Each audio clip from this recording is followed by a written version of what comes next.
Hello everyone, कैसे हैं आप सब। तो आज से हम फॉर द आईसीएसई स्टूडेंट्स के लिए हम एक स्पेशल कोर्स बना रहे हैं जिसमें केमिस्ट्री और बायोलॉजी के हर चैप्टर्स को कवर किया जाएगा।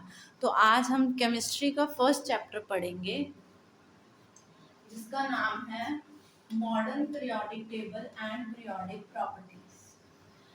अब हम इसमें पीरियोडिक टेबल के बारे में पढ़ेंगे। पीरियोडिक टेबल क्या होता है?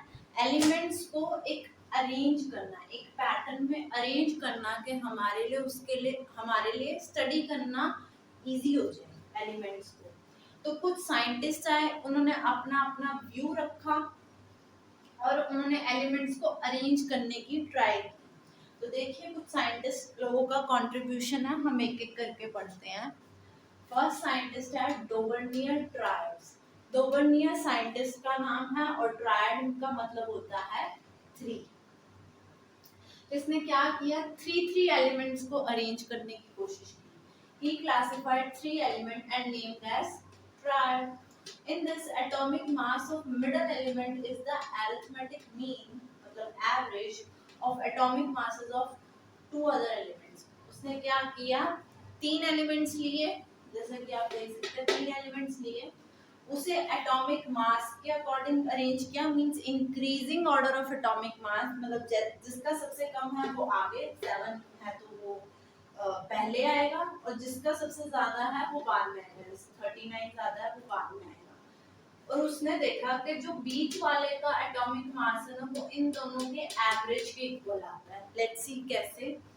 ये 7 है प्लस 39 डिवाइड बाय 2, ऐसे ही निकालते हैं एवरेज। इसको सॉल्व करेंगे, आंसर क्या आएगा? 23। और हमें पता है सोडियम का एटॉमिक मास कितना होता है? 23। तो ये तो सही है, पर इसकी एक लिमिटेशन थी। ये कुछ ही पेयर ऑफ ट्राइड, मान के चलिए 2 या 3 पेयर ऑफ ट्राइड्स को ही ये कवर कर पाया था। और हमें पता है कि एलिमेंट्स 105, 116 कितने सारे एलिमेंट्स नोन है, तो ये उनको तो सबको तो अरेंज कर ही नहीं पाया। फिर नेक्स्ट आया न्यूलैंड लॉ ऑफ ऑक्टेव। अब यहाँ पर ऑक्टेव का मतलब क्या होता है? 8। उसने 3 एलिमेंट्स अरेंज किए थे, इसने 8 एलिमेंट्स को अरेंज किया है। He arranged elements in increasing order of atomic masses and noted that every 8th element show properties similar to first one. इसने भी ऐसे किया, increasing order of atomic masses के बेस पे इसने एलिमेंट्स को अरेंज किया, और उसने नोट किया कि जो 8th एलिमेंट है ना और जो फर्स्ट एलिमेंट है, उन दोनों की प्रॉपर्टीज क्या होती हैं? बहुत सिमिलर होती हैं।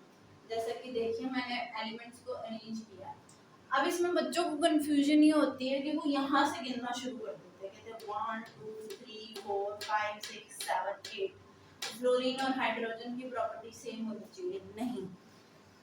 हाइड्रोजन से आप शुरू कर रहे हैं तो इसको तो आप स्टडी के लिए ले रहे हैं, तो इसको फर्स्ट मानेंगे, पर काउंटिंग यहाँ से शुरू नहीं करेंगे। काउंटिंग आप लिथियम से शुरू करेंगे, यहाँ से 1 2 3 4 5 6 7 8। तो हाइड्रोजन और सोडियम की प्रॉपर्टी क्या है? सेम। सिमिलरली अगर मान के चलिए लिथियम को आप फर्स्ट मान रहे हैं, तो लिथियम को आप छोड़ दीजिए और आगे से काउंटिंग शुरू कीजिए, 1 2 3 4 5 6 7 8। तो लिथियम और मैग्नीशियम की प्रॉपर्टीज सिमिलर है। ये प्रॉपर्टीज हैं क्या, वो हम आगे पढ़ेंगे। पीरियोडिक प्रॉपर्टीज कौन कौन सी होती है, मैं जो बार बार कह रही हूँ प्रॉपर्टीज सेम है, ये है क्या, ये हमें आगे समझ आएगा। Mendeleev periodic law. फिर मेंडलीव नाम का साइंटिस्ट आया, उसने भी सेम वे में बोला। उसने कहा it state that the properties of elements are a periodic function of their atomic masses.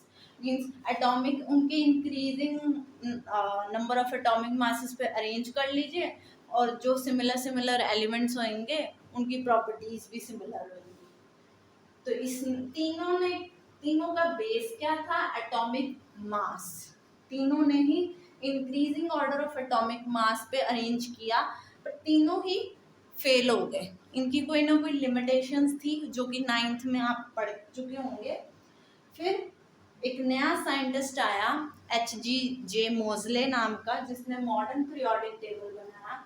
उसने बोला कि एलिमेंट्स को एटॉमिक मासेस के बेस पे अरेंज ना करके एटॉमिक नंबर के बेस पे अरेंज करेंगे तो हमको हमारे सिमिलर प्रॉपर्टीज मिल जाएंगी। अब देखिए आपके सामने है कि पूरा मॉडर्न पीरियोडिक टेबल जो कि ऐसा दिखता है। ये किसने डिस्कवरी की थी? H.G.J. Mauchly. Arranged element on the basis of increasing atomic number. उसने एटॉमिक नंबर के बेस पे किया, बाकी तीनों क्या कर रहे थे? एटॉमिक मास के बेस पे अरेंज कर रहे थे। इसमें क्या होते हैं? दो चीज़ें होती हैं, एक तो होता है पीरियड, एक होता है ग्रुप। पीरियड क्या होता है? जो ऐसी लाइंस हैं, हॉरिजॉन्टल लाइंस हैं, हॉरिजॉन्टल रोज को पीरियड कहते हैं, और जो वर्टिकल कॉलम्स हैं उन्हें ग्रुप्स कहते हैं। अब जैसे कि आप देख सकते हैं कि ये है हॉरिजॉन्टल रोज जिन्हें पीरियड कहते हैं, ये वाले।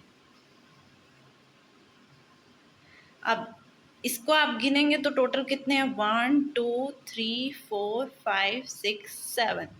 ये जो नीचे देख रहे हैं ये 6/7 का ही पार्ट है। लेंथेनॉइड और एक्टिनॉइड सीरीज 6/7 का ही पार्ट है। तो टोटल कितने पीरियड्स हैं? 7। और ग्रुप्स कितने हैं? ग्रुप्स ये वाले हो गए। तो आप गिन सकते हैं कितने हैं? 1 2 3 4 5 6 7 8 9 10 11 12 13 14 15 16 17 18। टोटल कितने हैं? 18। यहाँ पे भी आप देख सकते हैं 18। टोटल ग्रुप्स कितने हैं? 18। अब हम थोड़ा सा इसे डीपली स्टडी करेंगे। इसमें क्या होते हैं? ग्रुप्स भी डिवाइड होते हैं। एलिमेंट्स पीरियड कितने हैं? टोटल 7, ग्रुप्स हैं 18। फर्स्ट और सेकंड और 13 से लेके 18th ग्रुप, 13 से लेके 17th ग्रुप को रिप्रेजेंटेटिव एलिमेंट्स कहते हैं। First second group 13 to 17th group को रिप्रेजेंटेटिव एलिमेंट्स कहते हैं।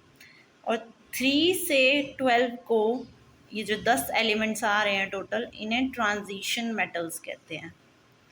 और लास्ट वाले को 18th ग्रुप को नोबल गैसेस कहते हैं।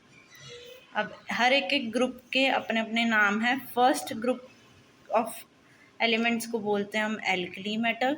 सेकेंड ग्रुप ऑफ एलिमेंट्स को बोलते हैं हम एल्कलाइन अर्थ मेटल। इसको ट्रांजिशन ही बोलते हैं। और इनका फर्स्ट एलिमेंट जो है ना, उनके नेम पे ही है। जैसे बोरोन है तो बोरोन ग्रुप, कार्बन है carbon group, nitrogen group, oxygen group, fluorine group. और 18th जो कि नोबल गैस है वो नोबल गैसेस ही हैं। ठीक है, ये पूरा का पूरा मॉडर्न पीरियोडिक टेबल है जो कि किसके बेस पे है? फिर से मैं बता रही हूँ, एटॉमिक नंबर के बेस पे अरेंज्ड था। अब नेक्स्ट टॉपिक है कि हमें मान लो कोई एलिमेंट दे दिया और हमें उसका पीरियड और ग्रुप जानना है। तो एक तो है कि मेरे सामने पीरियोडिक टेबल होए, मैं उसको देखूं और फिर मुझे पता चल जाए कि किसका पीरियड ये है, इसका ग्रुप ये है। यह एक शॉर्ट ट्रिक है to identify elements, period and group. सबसे इम्पोर्टेंट है, बोर्ड में इससे बहुत सारे क्वेश्चंस बनते हैं। ये नोट कर लीजिए कि नंबर ऑफ शेल्स पीरियड को डिनोट करते हैं, और इलेक्ट्रॉन इन वैलेंस शेल, जो आउटर मोस्ट शेल में जितने भी इलेक्ट्रॉन होंगे उन्हें वैलेंस शेल कहते हैं, वो ग्रुप को डिनोट करते हैं। आइए क्वेश्चन देखते हैं हम। An element E has atomic number 12। उसका एटॉमिक नंबर क्या है? 12। तो वो कौन से पीरियड और ग्रुप को बिलोंग करता है? तो हमने उसका एटॉमिक नंबर 12 लिया, उसका कॉन्फ़िगरेशन लिखा है। कॉन्फ़िगरेशन क्या होगा? 282। अब हमने यहाँ लिखा कि शेल रिप्रेजेंट करेगा पीरियड को, तो ये KLM शेल। तो इसे काउंट करेंगे 1 2 3। तो पीरियड कौन सा होगा? थर्ड। ग्रुप कौन सा होगा? आप देखिए कि आउटर मोस्ट शेल जो कि M है, उसमें कितने इलेक्ट्रॉन है? 2। तो इसके बैलेंस इलेक्ट्रॉन कितने हैं? 2। इसके बैलेंस इलेक्ट्रॉन कितने हैं? 2। तो ग्रुप कौन सा हुआ? सेकेंड। एक और क्वेश्चन करते हैं। एक एलिमेंट ए है जिसका atomic number Z equals to 14, Z means atomic number होता है 14 है, उसका पीरियड ऑफ ग्रुप बताना है। हमने फिर से सेम प्रोसेस किया, एटॉमिक नंबर से हमने उसका कॉन्फ़िगरेशन लिखा 284, सेम के एल लेंथ, तो पीरियड कौन सा होगा, शेल देखिए नंबर कितने हैं शेल का 1 2 3, तो पीरियड कौन सा हुआ थर्ड। फिर हमने इसका बैलेंस इलेक्ट्रॉन देखा, बैलेंस इलेक्ट्रॉन कितने हैं 4, तो फिर आंसर आना चाहिए फोर्थ ग्रुप, पर एक्चुअल में क्या आ रहा है 14th ग्रुप। ये क्या चक्कर है भाई। तो आप एक और चीज नोट कीजिए कि जब भी balance electron, when balance electron lies between 3 and 8, we will add 10 plus to find group। जब भी बैलेंस इलेक्ट्रॉन में 3 6 3 4 5 6 7 8 कुछ भी आ जाए, हमें उसमें 10 प्लस करना है ग्रुप के लिए। अगर 3 4 5 6 7 8 कुछ भी आ जाए तो हम उसमें क्या ऐड करेंगे 10 प्लस करेंगे, तो 10 प्लस 4 कितना हुआ 14 ग्रुप, तो ये किसका पार्ट होगा 14 ग्रुप का। अब आपके लिए क्वेश्चन है, आप कमेंट कर सकते हैं। एक्स है, एक्स का एटॉमिक नंबर 9 है, उसका पीरियड और ग्रुप बताना है। वाई है, उसका एटॉमिक नंबर 12 है, उसका पीरियड और ग्रुप बताना है। You can comment it down.